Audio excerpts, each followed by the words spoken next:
Hello students, welcome to my YouTube channel Dr. Sanjay in Sindh board lecture series second year chemistry chapter number 2।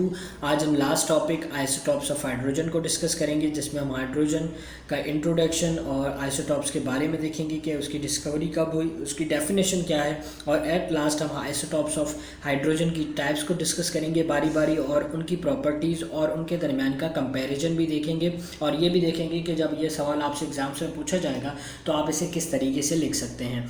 Lecture start करने से पहले एक छोटी सी request करूंगा कि अगर आपको मेरी वीडियोस पसंद आती हैं तो लाइक कीजिएगा और अपना फीडबैक ज़रूर दें कि आपको कैसी लगती हैं। इसी के साथ आपका दिल माने तो इसे सब्सक्राइब करें और अपने फ्रेंड्स के साथ भी शेयर कीजिएगा। तो जैसे कि हम हाइड्रोजन में प्रीवियस लेक्चर में डिस्कस कर चुके हैं कि हाइड्रोजन गैसियस स्टेट के अंदर पाया जाता है और ये ग्रुप 1A के अंदर मौजूद है, पीरियड नंबर 1 के अंदर इसे रखा गया है। जब हमने हाइड्रोजन के बारे में डिफरेंट प्रीवियस लेक्चर के अंदर डिस्कस की बातें, उसके बाद अब जो लास्ट टॉपिक है ये है आइसोटॉप्स का। आइसोटॉप्स का मतलब होता है कि ऐसे एलिमेंट्स एटम के जिनका एटॉमिक नंबर सेम हो लेकिन मास नंबर डिफरेंट हो, जिनका एटॉमिक नंबर सेम हो या लेकिन मास नंबर डिफरेंट हो। जिसमें मैं आपको एक छोटी सी एग्जांपल दूंगा ऑक्सीजन की। वो ऐसे कि जैसे आप देख सकते हैं कि हमारे पास यहाँ पर 3 एलिमेंट्स मौजूद हैं ऑक्सीजन के। ये भी ऑक्सीजन है, ये भी ऑक्सीजन है, ये भी ऑक्सीजन है। इसमें जो ऊपर मैंने नंबर लिखा है ये एटॉमिक नंबर है, और नीचे जो मैंने लिखा है ये एटॉमिक मासेस है। अब देखें ये सेम एलिमेंट है। सेम का मतलब क्या, मतलब ये ऑक्सीजन है, ये भी ऑक्सीजन है, ये भी ऑक्सीजन है, ठीक है। अब इसका जो एटॉमिक नंबर है वो सेम है, मतलब इसका भी 8 है, इसका भी 8 है, इसका भी 8 है। लेकिन अगर हम मासेस की बात करें तो वो डिफरेंट है। इसका 16 है, इसका 17 है और इसका 18 है। तो ऐसे एलिमेंट्स को हम क्या कह रहे होते हैं, ऐसे एलिमेंट्स को हम आइसोटॉप्स कहते हैं। तो बेसिकली आज हम आइसोटॉप्स ऑफ हाइड्रोजन को डिस्कस करेंगे कि हाइड्रोजन के कौन कौन से आइसोटॉप्स हैं। तो आपने सिर्फ आइसोटॉप की ये डेफिनेशन याद रखनी है कि वो एटम्स सेम एलिमेंट के जिनका एटॉमिक नंबर सेम हो बट मास नंबर डिफरेंट हो, ऐसे एलिमेंट्स को हम क्या कह रहे होते हैं, आइसोटॉप्स कह रहे होते हैं। तो अब बेसिकली हम अगर इसकी डिस्कवरी की तरफ आएँ तो इसकी डिस्कवरी कुछ ऐसे हुई कि एक साइंटिस्ट थे जिनका नाम था जे थॉमसन। ये तकरीबन 1913 की बात है, जब वो नियोन की प्रॉपर्टीज़ के ऊपर वर्क कर रहे थे। तो जब नियोन की प्रॉपर्टीज़ के ऊपर वर्क कर रहे थे तो उन्होंने उस टाइम जो है ये इस आइसोटॉप्स के कॉन्सेप्ट को बिल्ड किया, और उन्होंने कहा कि कुछ ऐसे एलिमेंट हैं जिनके अंदर मतलब एक तरीके से आप ये भी, उन्होंने जो डेफिनेशन एक और ये दी थी कि आप ये भी कह सकते हैं कि सेम नंबर ऑफ प्रोटॉन मौजूद हैं किसी एलिमेंट में और डिफरेंट नंबर ऑफ न्यूट्रॉन है न्यूक्लियस के अंदर, तो ऐसे एलिमेंट्स को भी हम आइसोटॉप्स कहते हैं। तो ये दोनों तरीके से आप कह सकते हैं, मतलब आपकी मर्ज़ी है आप फर्स्ट लिखें या सेकंड, लेकिन फर्स्ट वाली ज़्यादा सूटेबल है, लेकिन सेकंड भी आप इसे समझ सकते हैं। अब अगर ये जो डेफिनेशन मैंने बताई है कि सेम नंबर ऑफ प्रोटॉन कैसे हैं, डिफरेंट नंबर ऑफ न्यूट्रॉन कैसे हैं, तो इसके लिए आपको जो है मेरा फर्स्ट चैप्टर देखना पड़ेगा, जिसमें मैंने ये बताया है कि प्रोटॉन, न्यूट्रॉन और इलेक्ट्रॉन का रिलेशनशिप क्या है। तो जब अगर आपको वो समझ आ जाएगा तो ये लाइन भी अच्छे तरीके से समझ आ जाएगी कि ये क्यों लिखी है। अब हम आइसोटॉप्स की अगर बात करें तो आइसोटॉप्स हमारे पास डिफरेंट एलिमेंट्स के, मतलब हमारे यहाँ पे नेचर में डिफरेंट ऐसे एलिमेंट्स हैं जिनके आइसोटॉप्स पाए जाते हैं, लेकिन हम जस्ट यहाँ पर हाइड्रोजन के आइसोटॉप्स को इसलिए डिस्कस कर रहे हैं क्योंकि आइसोटॉप्स के हाइड्रोजन को इन्होंने स्पेशल नेम्स दिए हुए।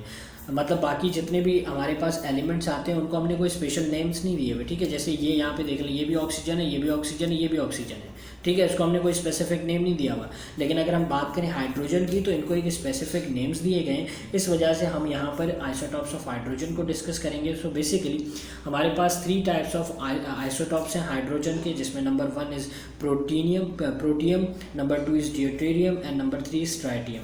तो हम तीनों को डिस्कस करेंगे बारी बारी कि इनमें क्या डिफरेंसेस हैं और ये क्या है। सबसे पहली बात आपने ये याद रखनी है कि जो नंबर 1 आइसोटॉप है आपके पास जिसका नाम प्रोटियम है, प्रोटियम का एक दूसरा नाम है that is called ordinary hydrogen. और ऑर्डिनरी हाइड्रोजन कौन सा, जो नॉर्मली हम अपने रिएक्शंस के अंदर यूज़ कर रहे होते हैं या जो नॉर्मली एग्जिस्ट करता है उसे हम क्या कहते हैं, ऑर्डिनरी हाइड्रोजन या प्रोटियम कहते हैं। और इस हाइड्रोजन के अंदर एक प्रोटॉन, एक इलेक्ट्रॉन फर्स्ट शेल के अंदर, एक प्रोटॉन मौजूद होता है न्यूक्लियस के अंदर और एक इलेक्ट्रॉन मौजूद होता है उसके फर्स्ट शेल मतलब 1s ऑर्बिटल के अंदर।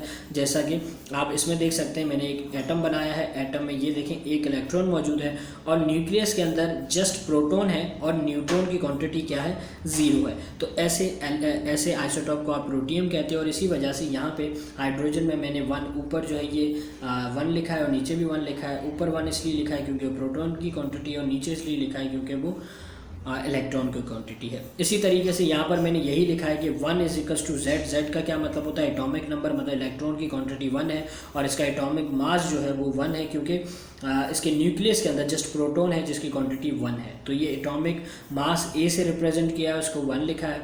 और इसकी आपने ये परसेंटेज ज़रूर याद रखनी है, काफ़ी मरतबा एमसीक्यूज़ में पूछी जाती है कि जो प्रोटियम है वो नेचुरली कितने % मौजूद है, तो वो 99.98% मौजूद है हमारे नेचर में। इसके बाद नंबर 2 इज़ ड्यूटेरियम। ड्यूटेरियम जो है उसको डी से भी रिप्रेजेंट करते हैं और इसके साथ ये एच जिसके ऊपर 2 and 1 लिखा है ये भी इस तरीके से भी लिखते हैं। और ये क्यों लिखते हैं इसको हम डिस्कस करते हैं। सो ड्यूटेरियम का जो दूसरा नाम है वो है हैवी हाइड्रोजन, लेकिन ये नाम रख तो दिया है लेकिन इतना इनएप्रोप्रिएट है, मतलब ये इतना ज़्यादा जो है ना मतलब सूट नहीं करता इस पर। क्यों नहीं करता, क्योंकि अगर हैवी हाइड्रोजन का क्या मतलब है कि ये बहुत ज़्यादा हैवी है, लेकिन ड्यूटेरियम से एक और जो उसकी थर्ड टाइप है जो नीचे यहाँ पे लिखी है ट्राइटियम, ट्राइटियम बहुत ज़्यादा ही जो है ना हैवी है, तो फिर ये इस पर जो है वो सूट नहीं करता, इनएप्रोप्रिएट है। अब अगर हम इसकी बात करें कि ये कैसे बनता है, तो आप देख सकते हैं कि एक इलेक्ट्रॉन है जो कि यहाँ पे मैंने लिखा है कि एक इलेक्ट्रॉन मौजूद है।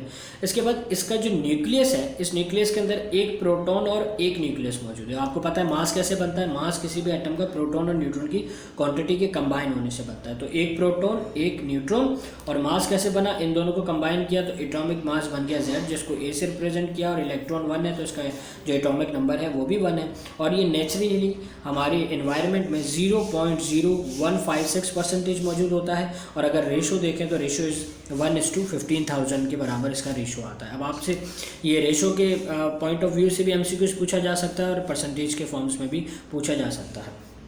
और देखें जब इसका एटॉमिक मास जो है वो 2 है और एटॉमिक नंबर 1 है, इस वजह से हमने हाइड्रोजन के ऊपर 2 और नीचे 1 लिखा है। अब हम थर्ड टाइप पे आते हैं, that is called tritium. Tritium को हम टी भी कहते हैं और इसको हम कुछ इस तरीके से लिखते हैं।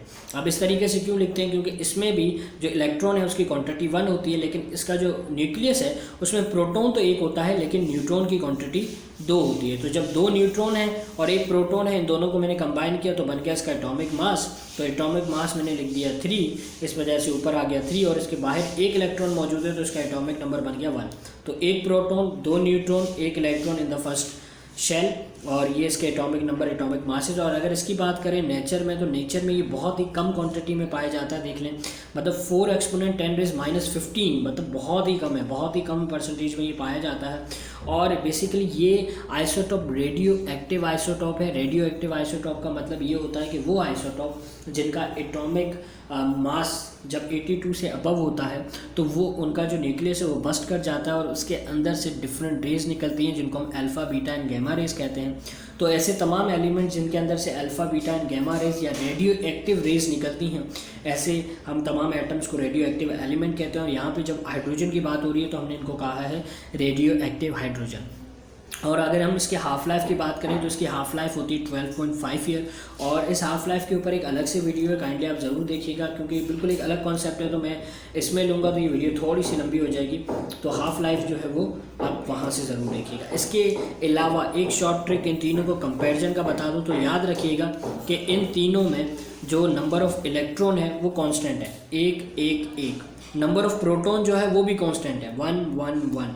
Just number of neutron change होता है, सबसे पहले 0 फिर 1 एंड फिर 2। तो आई होप कि इस तरीके से आपको इजीली ये याद रहेगा। इसके अलावा आपको अगर कोई क्यूरी हो तो आप मेरे व्हाट्सएप नंबर पे पूछ सकते हैं और यूट्यूब के कमेंट बॉक्स में भी ज़रूर पूछिएगा, और मुझे अपनी दुआ में याद रखिएगा। Thank you.